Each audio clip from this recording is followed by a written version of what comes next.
Well, dear students, welcome to Physics Totkas by Vipin sir. Learn Totkas in few seconds. Somebody says that if you study the variation of the projectile range with gravity, if you increase gravity by 1%, the range of the projectile will decrease by 1%.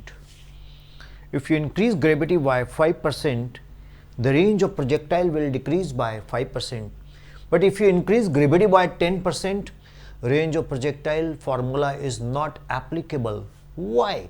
Because the formula is derived using g constant, theta constant and initial velocity constant, no air resistance, earth is assumed to be a plane surface and there is no viscous drag. So this formula is applicable only up to the 5% variation. Is it clear? Simple tips on projectile.